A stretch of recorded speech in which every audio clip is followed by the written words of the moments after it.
Ezekiel Elliott sued again over alleged dog attack, and this is a new one.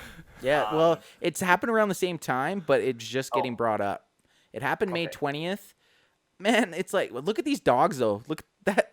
That you would not want to get bit by the dog on the left there.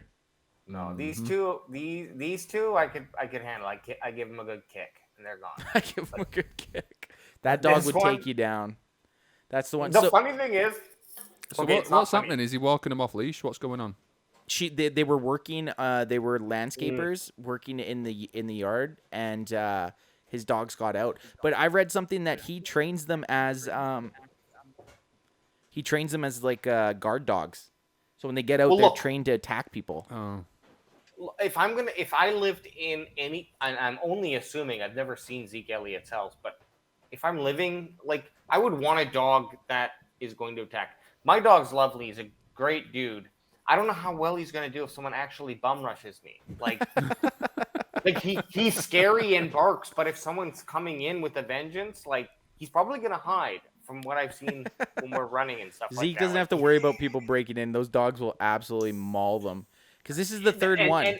But what I mean to say is, like, the third dog attack? Understandable. Yeah. It's understandable when celebrities have animals like this, because, like, but with great power comes great responsibility. There you go. Absolutely. There you go. Thanks a lot, Uncle Ben.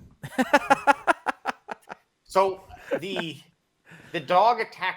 Funny thing, it's kind of this is kind of funny, but it's totally mean. But let's laugh at it anyway.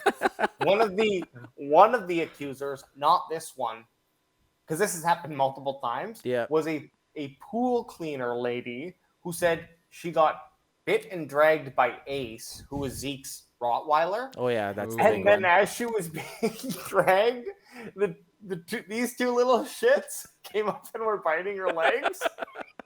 It's So like I'm just zombie imagining, dogs. like, Zombie they're dogs. Okay, these dogs are lovely. I've only met a couple in my life, but if they're not, they're droolers. They're droolers. Bulldogs are droolers. Yeah, like they're not like any dog's bite's gonna hurt. It's just funny to think, like, you would just kick these very hard in the honestly, little leg and they go down. Okay, I'll agree with you. Very funny sequence in a movie. Real life, to see a pool lady getting bitten and dragged by a Roddy, and then having two bulldogs come up and, like, I don't know. I thought it was kind of funny when AJ first said it.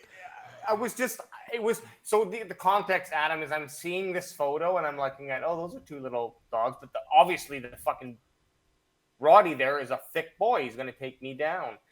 And then when I read the story below her, it was just. That's what I saw in my head, is like a nice sunny day and this lady being pulled by the arm, which would so little bit like biting her socks or something, like they can't actually bite her flesh because their teeth, their big overbite or underbite won't let them. Explain to me though. $1 million, obviously, because it's Ezekiel Elliott. If it was anybody else that had that, dog's dead already. The dog would be dead. Yes, they wouldn't have been a third one. There wouldn't have been a third attack. After the first one, dogs euthanized. But that's not the point. What I'm getting at is it's not going to be. Here we're going to go wide shot so we could see Steve leaving for a piss break. He didn't even make an hour. What a wanka! Steve throwing up the Steelers Nation. The thought of $1 million. Anybody else? When you go a lawsuit like that, does it do it based on, like, what that person's has the ability to pay? Because if it was just a regular person, it would probably be like 50 grand. Yeah. Well, you got to prove its damages in this sense. Yeah, but that's what I'm saying. Like, what constitutes $1 million damage? We'll read it. We didn't even read the person that we sued. don't read these things on this podcast. It's at the top. We look at pictures and we read headlines. No, I think this is the meat and potatoes right here. But basically, Adam, what happens is I'm a lawyer. Yeah, lawyer me up, buddy. I see that someone legalese us. I see that someone got bit by Zeke Elliott's dog. I know how to manipulate the court system because it's a fucking if this then that type of thing to get $1 million push or $500K. But if not, this chick's gonna get what, or this person's gonna get $100K, or I don't know, which would still be like they're gonna get covered. But the lawyer sees opportunity to come in, push it to $1 million to get a third of the winnings. Right. of the whatever, and what they're literally hoping is that Zeke says, "How about we make a deal?" And then they go for lesser. It doesn't go to court and it goes away. Well, I hate to say, And the lawyers well, still that's get paid. usually what happens because they know that this person probably doesn't have the legal team that Zeke has. So that exactly like you said, they're looking for a settle. They wanted him to just settle out of court. They bring the noise. I'm talking about the Dallas Cowboys.